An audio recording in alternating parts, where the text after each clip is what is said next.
gentlemen, my name is No Limits Nick, and today I am joined by two men with incredible beard for the second edition of the Elitist Gaming Podcast. With me, with the first magnificent beard, is a man who always loves to wear shades and has multiple leadership roles within esports communities. It's Mr. Swindle. Hello, my name is Swindle, or Liam.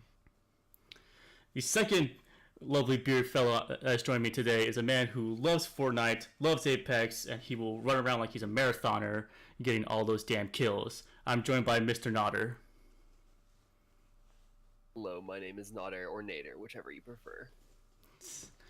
And in case you couldn't tell by those intros, today we are going to be talking about the ever-rising genre of Battle Royale games, or BRs for short.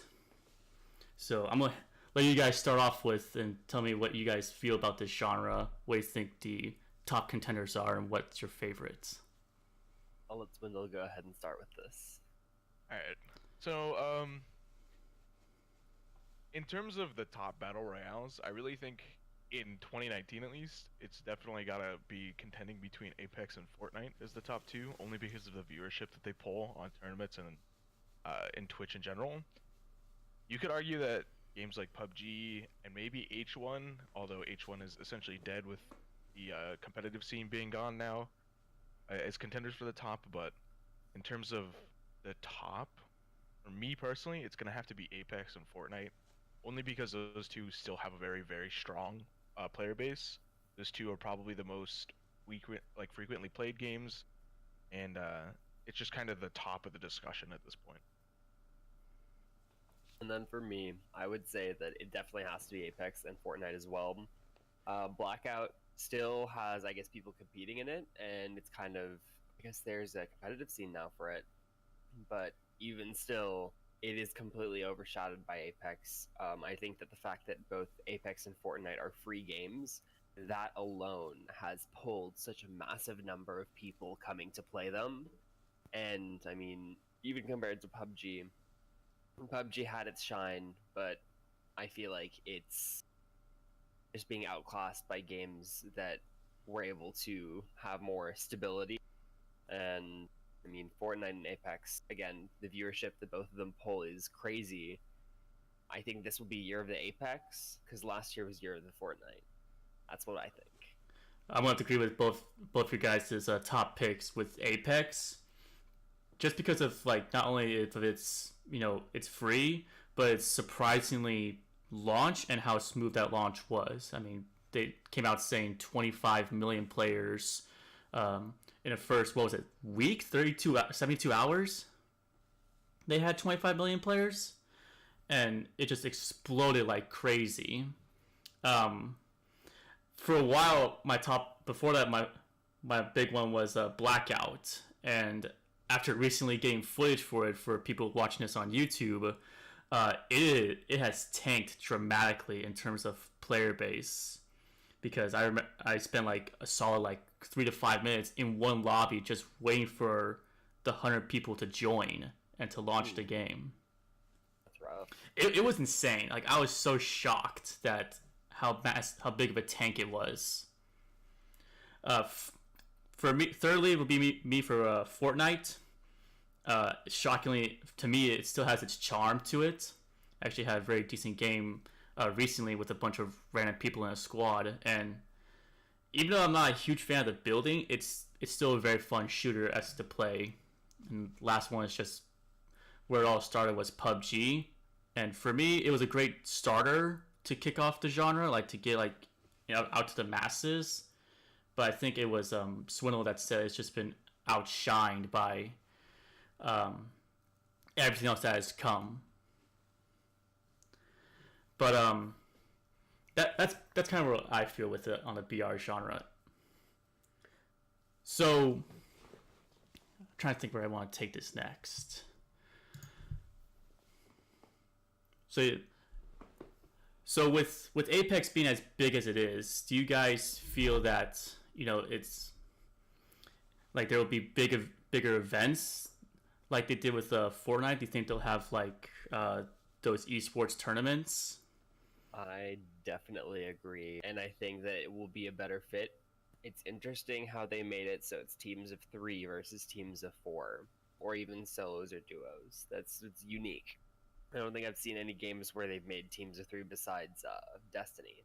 So the fact that it's teams of 3 means smaller teams. There's only 60 people playing on the map, which is a way less.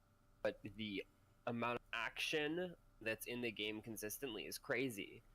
I just know that with Apex, it's different from most other BRs, because with most other BRs, you don't want to necessarily be killing and shooting. You want to be kind of waiting back a bit, like waiting to the last, like at least from a competitive standpoint. You kind of want to just be the last one alive. But with Apex, it truly rewards you by playing aggressive and being able to hit your shots, which is unique because if you were playing Fortnite, well, with Fortnite, most people, as you can see in the professional scene, they build a box around themselves and they just wait. But with Apex, you can't do that. Apex, you're out in the open, you're going to get shot at. And just between the mobility and the gunplay, I think that really it's going to promote aggressive gameplay even for a professional scene, which will be very interesting to watch. I think I'm still a little skeptical for as how large Apex is gonna get on a competitive level, because we've seen like promise of, oh, we're gonna be listening to the community, we're gonna be, taking it to custom servers, we're gonna be doing this, we're gonna be doing that. But again, we haven't even early on seen a whole lot of involvement in the esports scene from Respawn or EA themselves. It's got a lot of hope because EA has established their own esports branch that they've been hiring people for. But again, like the Respawn involvement hasn't quite been there to that level. I'm a little concerned because of the track record of Respawn. I know that they've created some really great games, but statistically speaking, those games have not been that successful, especially in an esports setting. Um, and in terms of Fortnite, I don't know if it'll be able to match the magnitude that Fortnite was able to because of this skin culture of Fortnite. They really, really nailed their skin culture and their market on that game to be able to provide those really massive prize pools for those tournaments, because those were all coming from Epic. All of those prize pools for their fall skirmishes and stuff, that was all Epic funded. And if Respawn really wants to elevate their game to that level, they're going to have to do something to create that revenue and be able to put out that prize money, because that's a primary driving for a lot of people to play that game is, wow, I can win like literally $1 million off of winning one tournament. And that's a really, really big driving point. And if there's no tournaments that are up to that magnitude in Apex, but Fortnite is still driving those large cash tournaments, Apex is going to have a really hard time competing with Fortnite just because of that. I agree with Naders that the game is incredibly fun to play and it's incredibly rewarding for aggressive plays, and it kind of allows an easier viewing experience, in my opinion, for a lot of people, because in PUBG, for example, it can be easier on the casters to create a narrative on teams who are making rotates and thinking about things strategically, but it kind of gets boring for the viewer because you're looking at a whole bunch of teams literally just circling around each other until the last circle and they're forced to fight. I also agree with what you just said about the prize pooling, because I think that's what really drew me to Fortnite at the start. Is they announced they were going to put $100 million in the first year in prize money for professional and esports, which is crazy money. Like $100 million, that is so much. And just imagining a normal person could go in there and compete and even walk out with $20,000 just for playing one game. That's like almost unheard of, just to play one game for $20,000, even if you get like back of the end like placed. But Respawn definitely does need to implement something like that, and I think because it's a free-to-play game that they will be receiving that revenue for it. One way or another, they will be getting that revenue in order to open up the competitive scene, I guess. Plus, it seems like organizations, from what I've seen, are like going everywhere. They are just trying to pick up any player in this game. Like within the first week, they already announced teams for, who is it? No, they did not. Well, I mean, there's Energy, obviously, but I'm pretty sure that there's other tier 1 organizations that definitely have tried to pick up players already within a week of the game coming out. So being able to pick up a pro or select who will be a pro within 1 week of a game coming out is very, very unique. Even PUBG, I noticed, never had that. Fortnite, when it came out, they didn't have that either. It took time before people were able to develop a pro scene. but this seems like they've already picked pro players within like literally a week, which is fast for any game that I've seen. I think I'm gonna draw back to like the viewing experience, because as both a viewer and a player of these games, Fortnite I think for me was probably the most frustrating because of its building aspect, which gives it like its unique taste on the BR genre, and that people can like build to get higher ground and stuff. As a player, for me personally, it's annoying when I have to like climb up people and they're just also like spam clicking platforms, and they're like 3 stories above me, and I'm still trying to catch up to them or try to tear them down with a grenade. But as a viewer, they are definitely you can tell like, oh my god, these guys are like such badasses. I remember I was watching Dr. Lupo's stream, because they're having a tournament right now with solo queues in Fortnite. And for Apex, I was actually really surprised how quickly the esports scene was being developed, because I think now developers and teams are taking this genre seriously as a legit esports event. And with how fast Apex was, just how fast it had a great launch and how fast it got players to come to it, I think that's what draw everyone to them. And I think we're talking about how fast this has started to become an esports scene, and how fast we're seeing people being signed to T1 orgs and tournaments coming up. I think it also lends itself to Battle Royale as a whole, because fundamentally Battle Royales are all similar to at some level. Obviously you have your zone, you have to make certain rotates, and I think what that comes down to is, I believe C9 is doing it, and a couple other T1 orgs, they're just signing one like group of players that is just fundamentally their Battle Royale players. So they play, PUBG if that organization has deemed NPL a good tournament to compete in. They're doing Fortnite, they're doing Apex, that kind of thing. And so they're just branching out into all these games because they're fundamentally the same. So essentially, if you're playing Apex but you're still practicing your rotates and that kind of stuff, you're still fundamentally preparing yourself for other games. It's just a practice of, honing your individual skills that are unique to each of those BRs. And I think that's something that's really interesting about the competitive scene for Battle Royales, is because as we get farther and farther into this Battle Royale scene and more competitive games come out, people are going to be picking up esports for these games, and these T1 orgs are going to be getting involved faster and faster, because that scene is like essentially just building depth on itself. Because if you have, I'm going to use Halo for example, if you have 3 Halo games that are concurrently running esports, they're all fundamentally the same, and you can just have the same team compete in all 3. And the more depth you have, you don't need more teams to compete. If you have one team that's solid in all of those games, there's no reason for an esports org to say we need to pick up separate people for this game. That's funny that you mentioned that. I never thought of it that way. I would think of it as a team for like each game, but you brought up a point that like they're all fundamentally the same. Last team standing, avoid the circles, or avoid being outside of circles and whatnot. Oh shit, brain! Don't lose your train of thought right now. I lost my train of thought. Damn it. It's all right. God damn it! So someone pick up on me while I try to drop my brain and fix it. So one thing also interesting is coming from, I guess, PUBG, Fortnite, and coming into Apex. Like, let's say like what we want to see from it, and I guess what I want to see from it is a lot of involvement on the esports side, especially with custom servers. Like, I really want custom servers, because one of the things that I want to do is that for the UofA, I want to have some sort of tournament, and I'm planning on trying to host it. And I don't know how it's going to work necessarily yet. We might do it like a simple game battles way or something of that sort. But I really want to do it just because I feel like it's going to add more community involvement, even on a smaller scale. Like, just having people from our school, I guess, do more with it might be a good indicator, because we have a lot of turnouts. I mean, some people might be interested in playing this a bit more or a bit more competitively. You never know. And I feel like there's always a sleeper at every school. I want to get our name out as a university esports program. because I was talking to someone in my MIS 441 class, and he had no idea we had an esports team at all. And this is just like one person. He was Oh. champ three in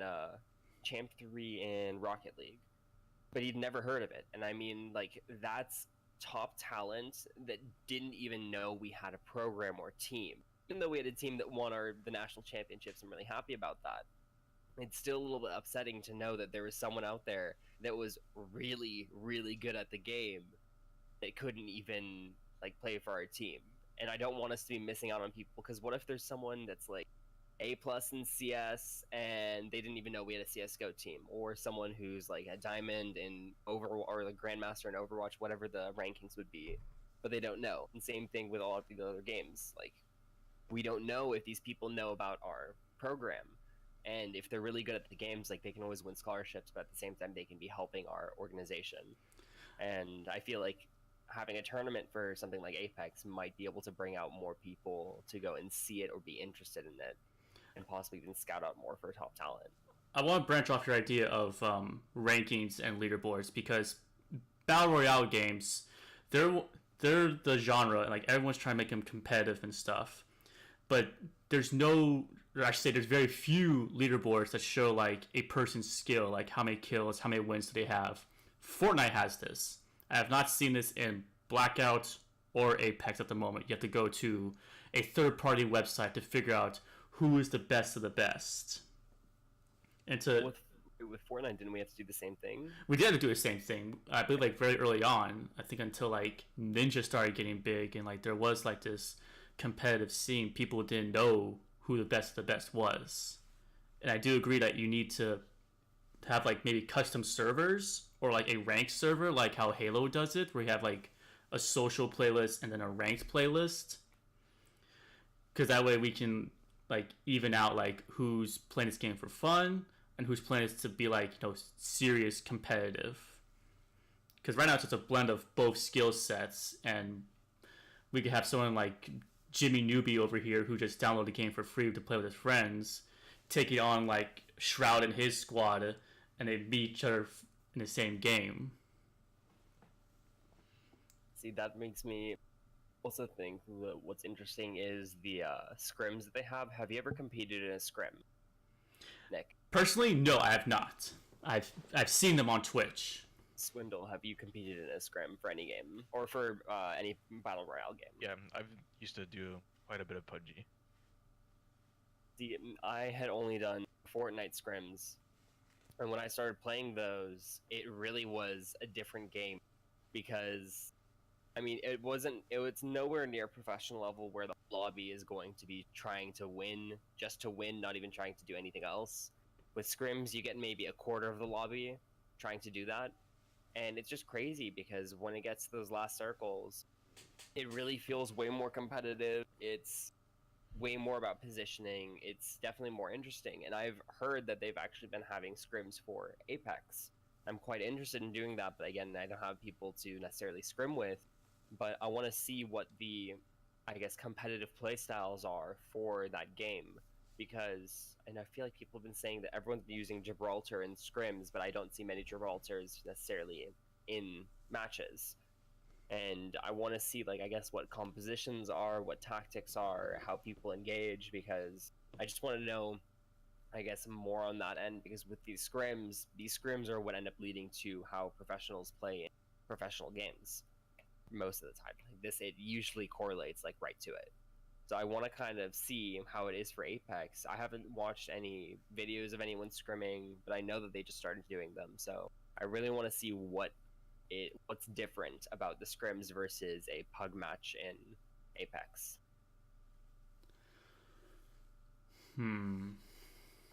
Well, I think with Apex, when it comes to scrims, and then you mentioned Gibraltar, is that this is another unique point of Apex, is the class system. I'll put that in quotes. Is the class system with the heroes you can select, because in Blackout, Fortnite, and PUBG, we're all just a standard soldier with a skin on their face.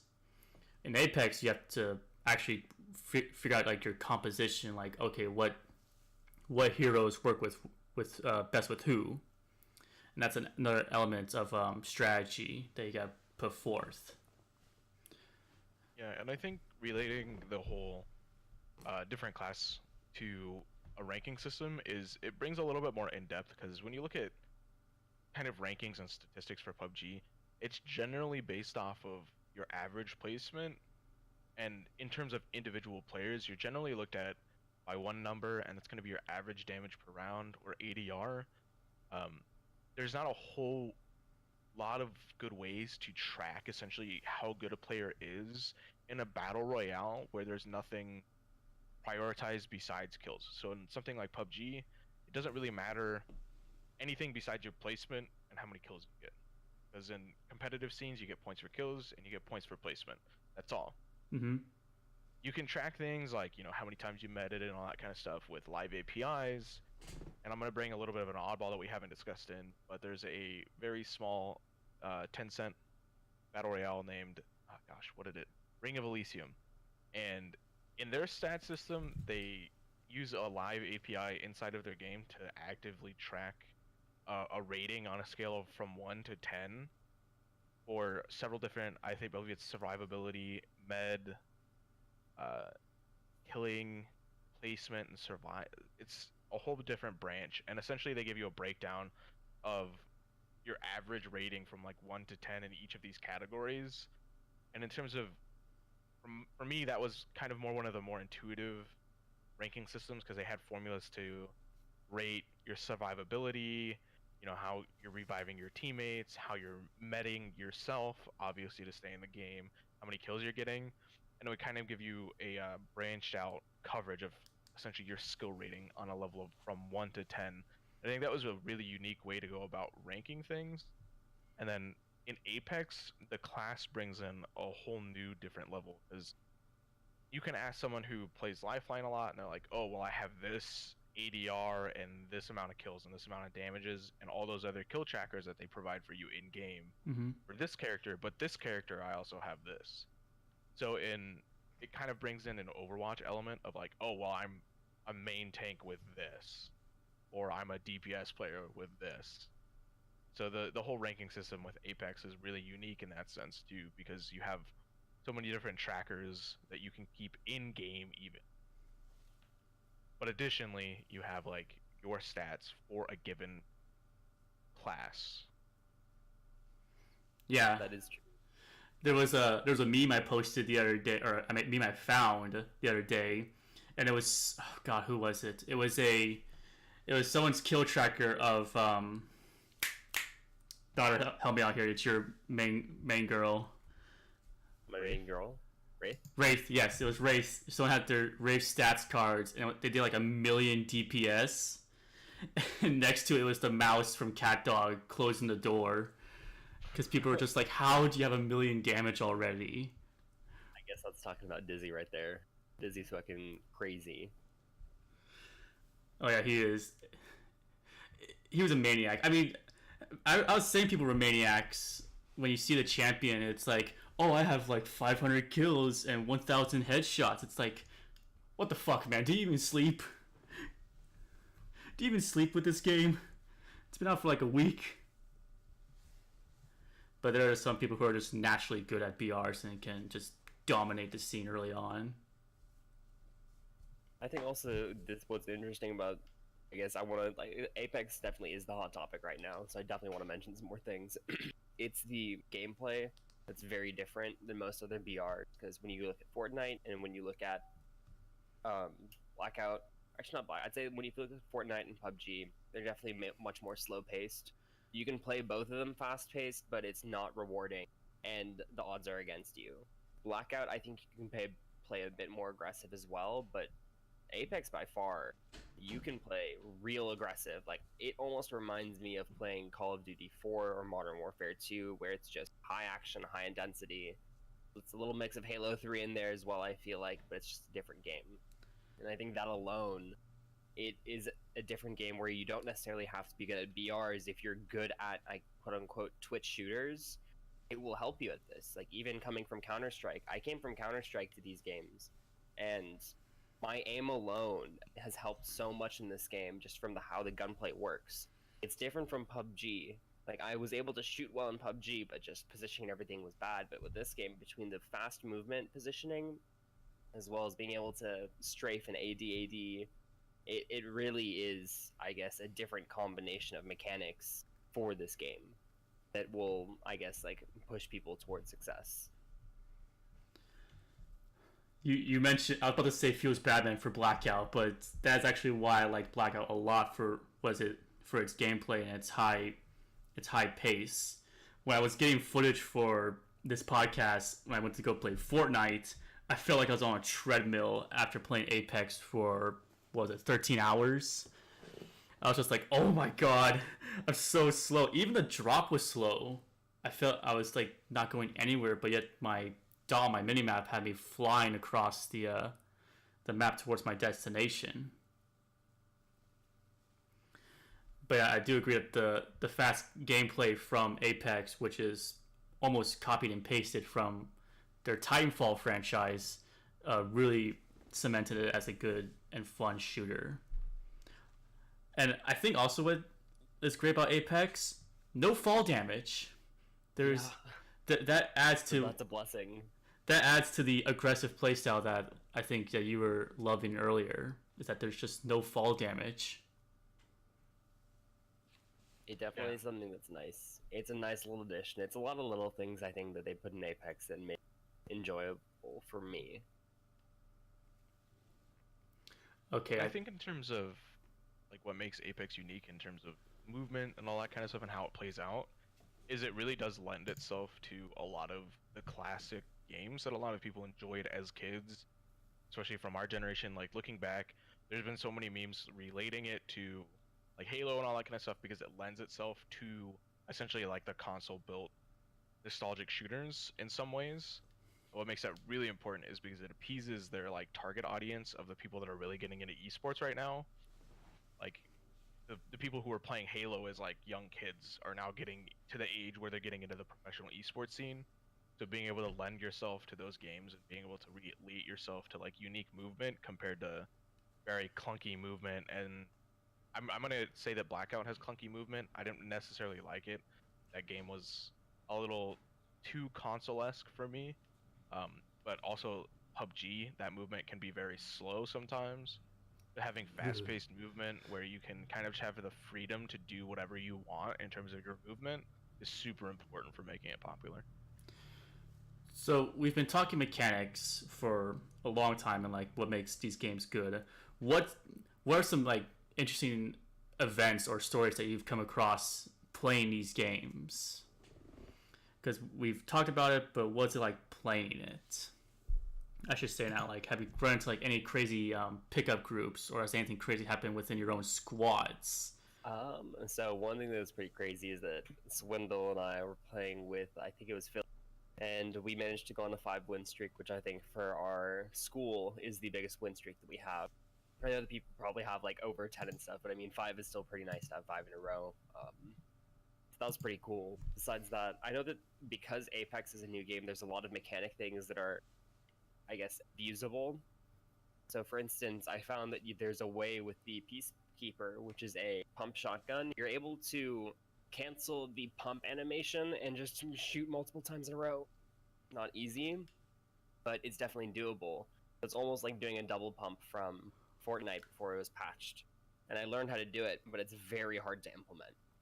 There's still little bugs like that, which if people can take advantage of it, they can turn fights around like nothing. I think going back to the question of like battle royales and what makes them so fun and like experiences that I've had is it kind of brings you back to like the idea of, you know, I'm sure quite a few of us have always read like Hunger Games going into, you know, our younger days of school, and that idea of like survive, and it's like a lot very appealing to a lot of people because you're going into something with nothing, and then you have to loot and you have to like essentially prove yourself through a challenge of gunfights to be able to that last team standing. And a lot of people see that as the ultimate test of skill because everyone goes into this game starting equal, but in Apex it's a little bit of a different story because you do have your abilities, and while your abilities don't necessarily net you kills, they allow you to make better plays that don't necessarily rely on being able to have the better loot. Because if you drop on someone in PUBG and they get a gun and you don't, you're almost always dead. But in Apex, you can wraith out, you can go, drop your Gibraltar bubble or smoke, whatever you need to do, and that can allow you to get away, to get a gun, to loot, and so on. And I think the fact that Apex also has things like shields, that's a little bit more credibility in the fun that you can have and messing around with early game fights and that kind of stuff. But for me, I think the 5-win streak was also a really cool experience because there's something very rewarding, like I said, about winning battle royales. It's that kind of you came out on top of this lobby of people who had nothing at the beginning. You all had the equal opportunity, and especially in Apex, your wins feel really rewarding because of how fast-paced these games are. I think the average game time is anywhere from 11 minutes to 18 minutes, which is pretty fast for a battle royale. And being able to win in Apex, it's just, again, it's that gratification of, I have the skill necessary to play my abilities and my gunplay, and it worked out. I think the win satisfaction is probably the best thing that you described most, because when I first came to the University of Arizona and discovered the Esports club, PUBG was starting to take off. And I was still making that transition from console to PC games. And I remember just being so, I'll say, determined to get a win, because everyone around me was like, "Oh yeah, I've gotten some wins. Yeah, I got a decent win streak and stuff." And I was just so infuriated because I just wanted to feel that satisfaction of winning. I got close a few times, but majority of my time that my gunplay was terrible. But I had a few lucky rounds where I'll get a kill or so and get to top 10 or top 3 in a few instances and just choke. I'm like, God damn it, I'm so fucking close to this win. And I remember vividly telling people, I was like, guys, I've put 72 hours into PUBG. I've still yet to fucking win. I'm so mad. And finally, I'm gonna be honest. I took 100 hours of playing the game before I got my first solo win. I got my first win. It was a team win when I was playing with Kevin and Trent one night. And to be fair, they were carrying my asses. But it encouraged me to get good at PC games. And I would say Apex is probably the quickest I've gotten a win in. It took me maybe 2 or 3 hours of game time. And I was playing with Zero and BH, other members of our club. And we were just storming through them, got a few 2-in-a-rows, but could never get that 3-peat. I think one story that comes to mind, I was actually playing with them during those win streaks, is have you guys ever gotten confused with an enemy with your own teammate? Yep. I was playing, so I was, where was I? I was by the barracks, and I jumped down, and there's a Gibraltar in front of me. I'm thinking, oh, that's Zero, and I don't see his nameplate. I'm like, wait a minute, that's not a teammate. And I just opened fire in his back. He had no idea I was behind him. And we found his teammates, and we just murdered them to bits. So it took a strange coincidence just to get a team wipe on them. But I think that's where my stories kind of end. I'm trying to think if I can think of any other stories. I think I have one. If we're talking really fun experiences, in season 2 of the Collegiate Battlegrounds Association, which is the collegiate scene for PUBG, I competed with some of the UofA guys, and in one of our matches, we decided that we were going to hide in a hut. We managed to stay in this hut for a couple circle rotations, and off one of the rotations, we noticed that it was one of the top teams in our lobby left, which was University of Cincinnati, and they were also inside of a hut. So we had managed to make our rotation out while they had just got out of a gunfight, and they were all looting and getting situated outside and inside of their hut. And we managed to molly and smoke them in until the circle collapsed on the hut, and the circle managed to kill all of them while we were just raining down mollies and fire on them. Oh, that's incredible. That's incredible. That's I love when you're all like in those little huts and stuff, and to me, like, I would get like that sweaty moment where just like, oh god, oh please no one find us. We're so fucked if someone finds us. Oh yeah. Because it's that tension. And then for me, I've gotten more vocal in my gameplay. Like if someone finds me or they find us, it's like, motherfucker, shoot him! Ah! And that really complements this whole running away and sliding mechanic of Apex, because it can go from a tactical gunfight to just an all-out brawl. And God forbid a third team comes in and just shits on your parade. Yep. Unless you are that third team and you just dance on their bodies and take all their loot from like 6 different crates. I feel like it's almost expected now in all these battle royale games that once you start fighting, or if someone starts shooting at you, just be ready for a third team to come in. And I've been preparing myself for that more, and so every time I get into engagement, I'm just thinking, okay, I need to be ready for the next team to come in while this is happening. Like, I could be losing a fight or winning a fight, it doesn't matter. I'm always thinking where I should be positioning myself in case a third team comes. Because once that third team comes, if they target your team first, you have a very significant disadvantage. But just between positioning and stuff, like, I feel like it's interesting because you have to keep that in the back of your mind, always like, okay, when's the third party coming in? When's the third party coming in? I never really thought of the third party system in any other BR until Apex came in, and now whenever I play with you, especially, you like to abuse that system a lot. Because we'll just be looting like, okay, we just killed those guys, and you're just like, guys, third team over there, gotta get him now. Yep. I think relating the whole third-party thing back to kind of like an esports thing, and what makes some battle royales successful and some not, is it's all about creating a narrative for the teams in a battle royale. Sometimes it's, like I said, it's very difficult to do that when you have a bunch of PUBG teams holed up in a house, not really taking fights with anyone. But in Apex, it really appeals to the more of the shoutcaster type of casting, which is what creates kind of the atmosphere and the intensity of like a casted stream or game. And with like constant gunfights going on, you could literally create a narrative around like the top team in the lobby and literally just watch them as they go through all of their gunfights, because chances are the top teams that are looking to frag out are just going to be jumping at every opportunity that they have to fight. So the fact that there's fights so frequently lends itself to more of that like hyped shoutcasting that a lot of people love from traditional FPS games.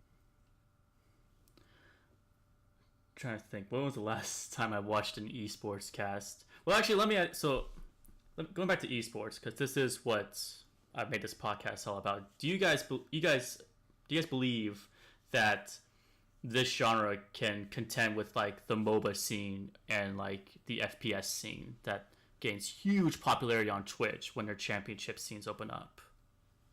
I think that because of the logistics that they have now, yes.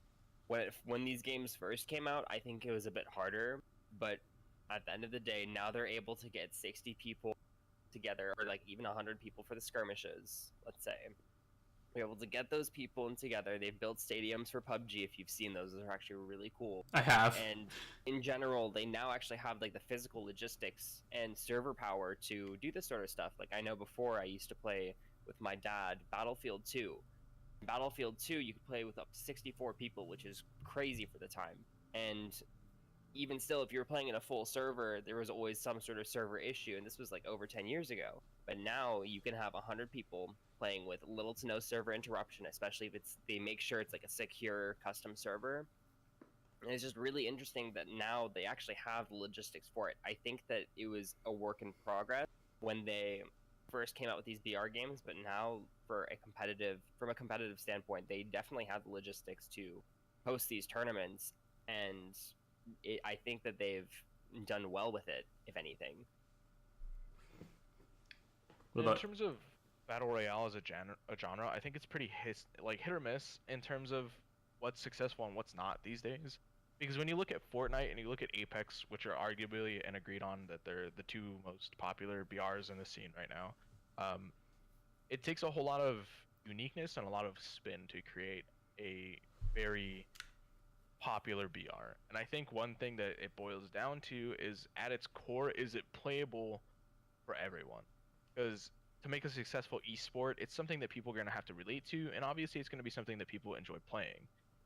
And with Apex, anyone can get into Apex. And like we said, it doesn't take a whole lot for people to win in this game because of all the third partying and all that kind of stuff that happens. And for an average person to be able to pick up the game and net a win in their first, 10 hours of playing, that's huge because it's going to allow that person to get hooked and they're going to want to win more. And I'm going to use an example of a game you guys probably haven't played. It was a battle royale named Island of Nine. That game quickly declined. In my opinion, that was probably one of the cleanest battle royales I had ever played. The only reason it went down so fast is because that game was so competitively geared. Like, they literally worked with esports orgs to create the game, and it was solely geared for this like competitive esports scene, but it made the game so damn hard that it didn't appeal to the common person. And because you had, 5 tier 1 orgs and some tier 2 orgs playing the game consistently, that was your entire player base because the common person couldn't get into that game. It was that difficult. And I think the fact that Fortnite and Apex appeal to the common players in different ways, it's easier for them to build this like esports fan base. And I've talked quite a bit about the production quality and the narratives that casters have to create to make these games successful. And in a lot of games that are just like run and gun, it's easier obviously to go down the shoutcasting road, but it also takes a lot of work on the developer side to create like a sound custom game server, obviously, but also some sort of spectating system. Because if you don't have a solid spectating system, you're not going to go far in an esport, because that has to be visually appealing and it has to give all of the necessary information to the viewer in a very simplistic way. And if you don't have a solid spectating system set up, then you're not going to be able to succeed as an esport unless you pull what Fortnite did. And I think this is really a success on Fortnite's part, is the ability to do multiplayer, like team versus team. They queue up together and then they see who can frag out together. Using that model, because they didn't have custom games in the beginning, was extremely important, and like that was such a big success on their end. And I think it's about innovating the way that battle royales are entering esports, because it's such a different genre than a lot of things, and a lot of esports concurrently right now are really set on creating that narrative. And it's just about making your product have a narrative in a unique way that will make your battle royale succeed. So from all of that, I think for people who aren't like still learning about video games and stuff, low skill entry, high skill cap is what these games need. Yes. And I think we can say that about a lot of like very successful games like Halo, World of Warcraft, Destiny. Low skill entry, high skill cap. All right, so for the last bit of this podcast, I'm gonna let our minds run for a little bit. What would, in your opinion, what would be the perfect BR game? Like rules, gameplay. What would your guys' dream BR game be? So I had to think about this one, and honestly, just take the movement from Apex, and I'd say take the gunplay from Apex. But the one thing that's different with certain games is that all these games have an RNG factor to them that can skew how a game goes. So I think that to offset the RNG, there should be something, and actually I'm pulling this from out of all games, CSGO BR. Oh, call me crazy, but CSGO BR is the only battle royale game where everyone starts on the same foot, because at the start you have money and you can call in a drone that drops a weapon for you. Everyone has enough money to call in a pistol to start. So if you want to, and you can literally from the start call in a pistol to come to you. Having something like that, I don't know how it would be implemented, but just having that in any of these BR games, PUBG, Fortnite, or Apex, being able to offset that RNG by getting you a starting gun is very important.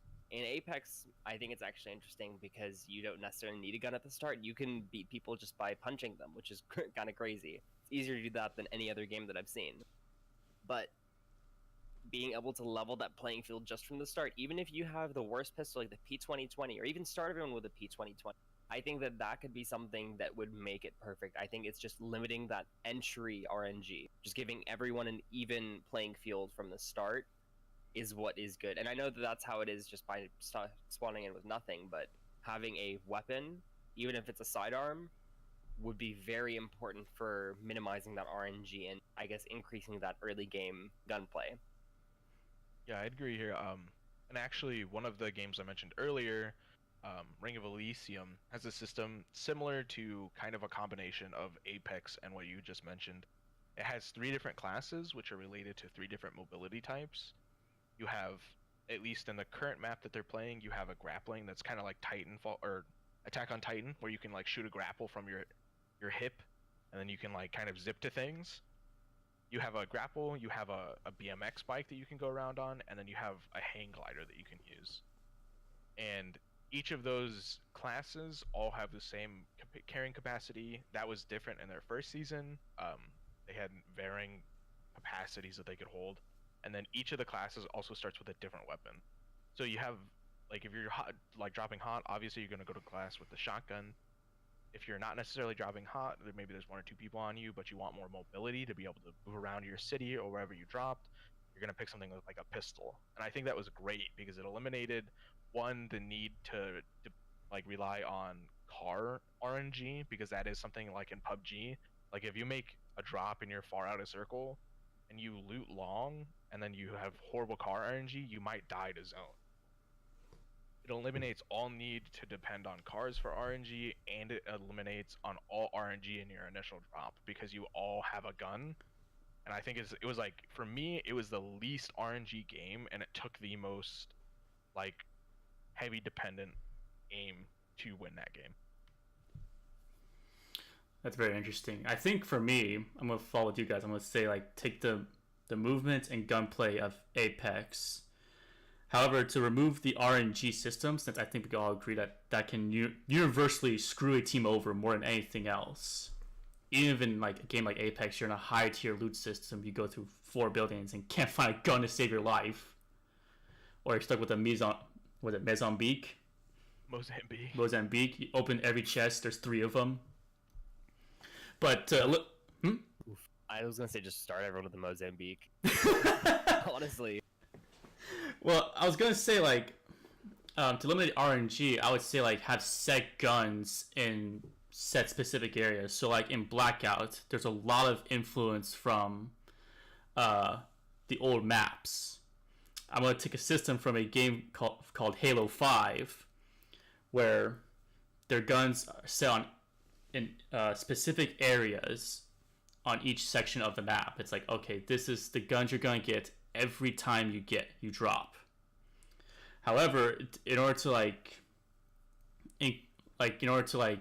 a little bit of risk to it, I would set a timer of like, hey, at this location, this gun's gonna spawn, and it'll be like a powerful legendary weapon, like a shotgun or a sniper rifle. Because in Halo 5, it tells you like when a power weapon's gonna spawn, and it increases that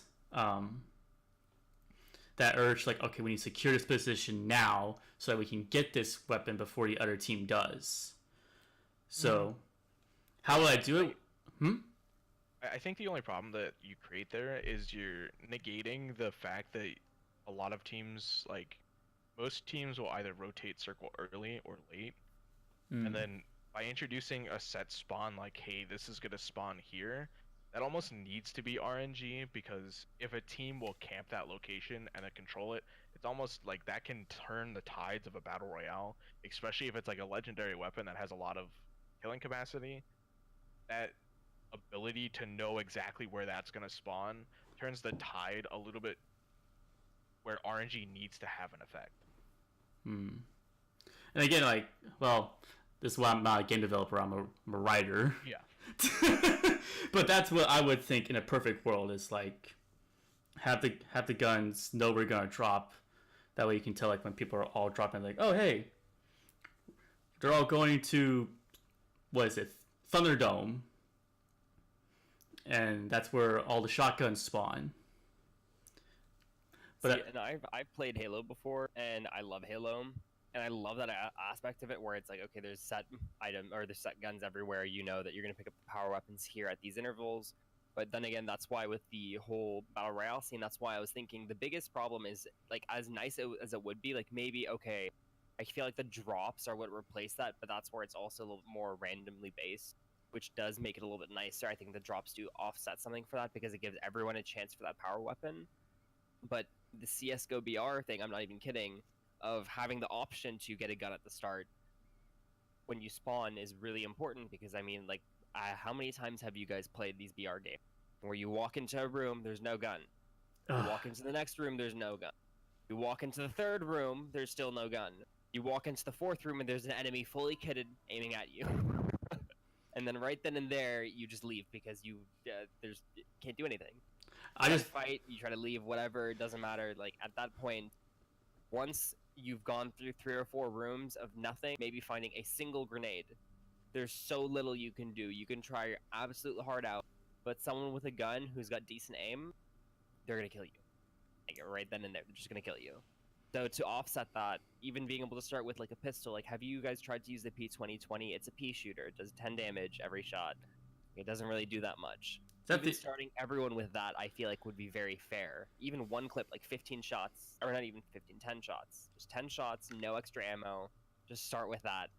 That would be something that would be very interesting. Yeah. I think it's about eliminating early game RNG because that's kind of a fundamental thing of Battle Royales is there's always going to be an aspect of RNG where you need to loot and you need to do like the fundamental BR things in order to gain better weapons. And introducing something, in my opinion, that's like this is gonna spawn here, just creates more of a Halo type death game for that. And you can't really respawn in a lot of BRs besides Apex, obviously, which is a really cool feature. That's true.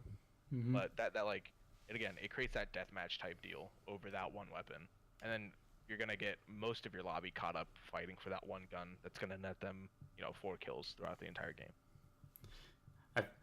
To your story, Nodder, about you going through 4 rooms, I would just throw my hands up and say, I surrender, or just cook a grenade. Be like, fuck this, I ain't padding your stats. Yes. But yeah, but I actually think that with Halo Infinite coming out, because I know that's going to be coming in like under 6 months, supposedly, with Halo Infinite, I feel like there's a huge chance of Battle Royale coming out, and if they make a Battle Royale with like set spawns of guns and stuff, I actually would want to see that and see how it would play because we haven't. I mean, there's not been a single battle royale like that, if I'm correct, where there's set spawns. So if anyone's going to do it, it's going to be Halo, which is the king of set spawns. I think that'd be if they really did that. That'd actually be really interesting. I'd want to see how it plays out because we actually don't know. Like we're very speculative.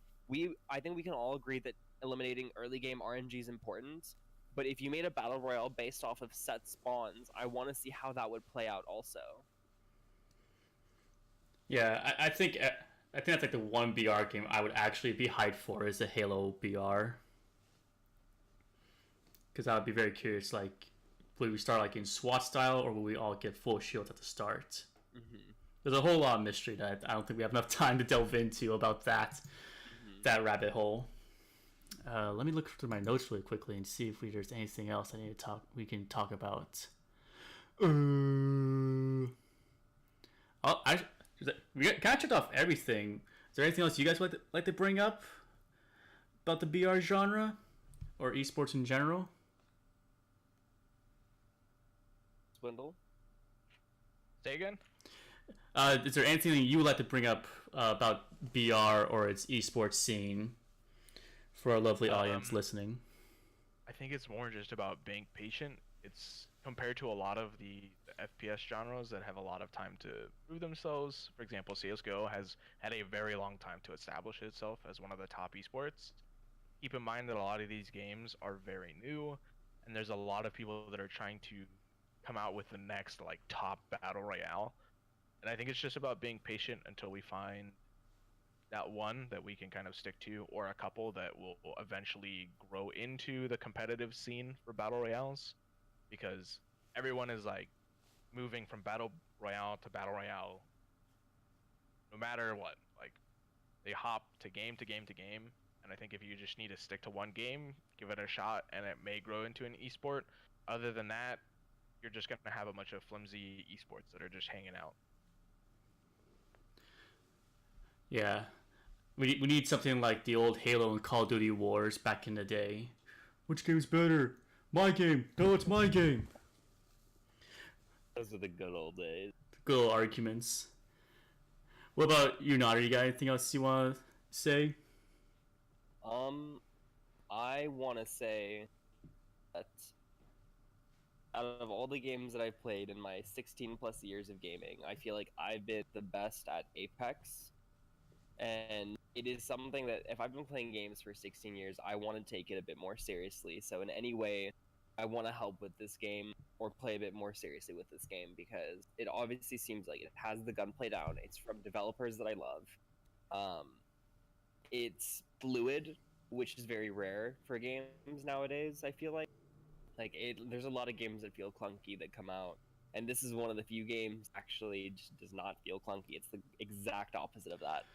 So I really, really, really want to see how this plays out and how they reach out to the community to, I guess, compete. And I hope that with that, they don't make it, I guess, like, I don't know how to say this. I feel like I want them to have it more open to, I guess, public. So with how Fortnite is doing the the pop-up cups to get random public players to actually compete in tournaments if they do well in those. I want Respawn to do the same thing for this game, because you have a lot of these players that are like, oh, I've played all these games seriously forever, and this is going to be the game that I'm going to be doing as an esport. I got signed to this organization, whatever. But there's going to be better players out there too. Like, just because, I mean, there's a lot of hidden gems in any game. And just like I was saying at our school, like, we had a hidden gem that played Rocket League that was Champ 3. Even though we have all Grand Champions as our main squad, we still, I mean, having a Champ 3 as a sub is still important. I don't know who our sub is, but even having them as, like, a possibility to, like, switch out for, like, it's really important, and they just never knew about it. So I feel like hidden gems in both real life and within these communities are a real thing, and I want everyone to have that open opportunity to compete in this esport, if it becomes an esport, which it probably will. I think the vast majority of fans of this game, or even just viewers, would say it's on the rise. And just like on the rise, if you want to help this podcast get on the rise, feel free to share it with your friends. This is going to be both on YouTube and on SoundCloud. Go ahead and share the links to all your friends. Spread the word. You can follow me on Twitter at NoLimitsNick. I'll let you know when these things are being posted and what the topics will be. And to my two lovely guests, Mr. Nodder and Mr. Swindle, thank you, gentlemen, for joining me this week. Is there any way, would you guys like to make any promotions before you guys head out? First, I wanted to say thank you so much for inviting us to this, because this is the first podcast I've ever had to do, and this was quite very enjoyable. And I really want to see this continue, because this is cool. Thank you. I'd have to agree with Nader's here. It's also my first podcast, so it was a lot of fun. Make sure you come check us out. If you go to the UofA, we have an esports club. If you're not aware, we have a lot of cool games and a really nice community. And for people that are involved in battle royales, check out Collegiate Apex. Gonna be the next hot thing. That is fantastic. I'm actually part of both those Discords, and they are definitely run by a fantastic group of people. And to my lovely audience who are listening to this on YouTube or SoundCloud, thank you for listening. We'll be back next week with another podcast. And until then, y'all have a lovely day.